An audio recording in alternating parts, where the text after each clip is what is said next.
दोस्तों, ईरान ने एक बार फिर बड़ा हमला किया है इज़राइल के अंदर, और इस बार जिस जगह को टारगेट किया है वो कोई ऐसी वैसी जगह नहीं है, बल्कि ये इज़राइल के अंदर बना तेल अवीव है, जिसके अंदर सबसे सुरक्षित जगह थी।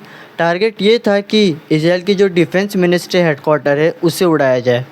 कुछ मिसाइलें सीधे नहीं गिरी, लेकिन क्लस्टर मिसाइल होने की वजह से उसके छर्रे या फिर कह लो उसके टुकड़े अलग अलग जगह गिरे। आसपास के जो इलाके थे, स्कूल भी, इस पर भी असर पड़ा है, लेकिन इसमें किसी की मौत नहीं हुई है। मतलब कि ईरान अब इनके सबसे सुरक्षित जगहों को भी निशाना बना रहा है।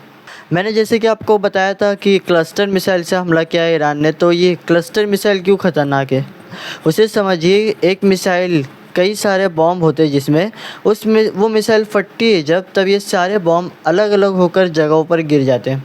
मतलब इज़राइल अगर एक मिसाइल को मारता है तो उसमें से कई सारे बॉम्ब निकलेंगे और उन्हें रोकना भी बहुत मुश्किल होगा।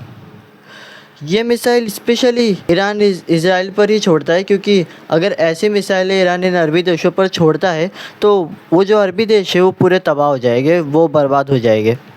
खैर, पिछले 2 दिनों में ईरान की तरफ से कई बड़े हमले किए गए इज़राइल की तरफ। सैन्य गोदाम, ड्रोन फैक्ट्री और डिफेंस हेडक्वार्टर, इन सारी जगहों पर हमले हुए थे। ईरान पूरी तरह से सिस्टमेटिकली गेम खेल रहा है यहाँ पर। दोस्तों, आपने भी देखा होगा कि ईरान के पास जो मिसाइलें हैं वो ख़त्म क्यों नहीं हो रही है। ईरान पिछले 1 महीने में 5,000 से ज़्यादा मिसाइल उड़ा चुका है। इसका कारण है कि चीन मदद कर रहा है दोस्तों। केमिकल से भरे जहाज़ भेज रहा है चीन ईरान को।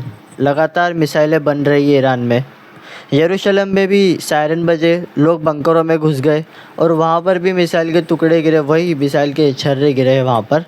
इसके जवाब में अमेरिका और इजराइल ने ईरान के जो न्यूक्लियर प्लांट है, बुशहर न्यूक्लियर प्लांट, उस पर हमला किया था।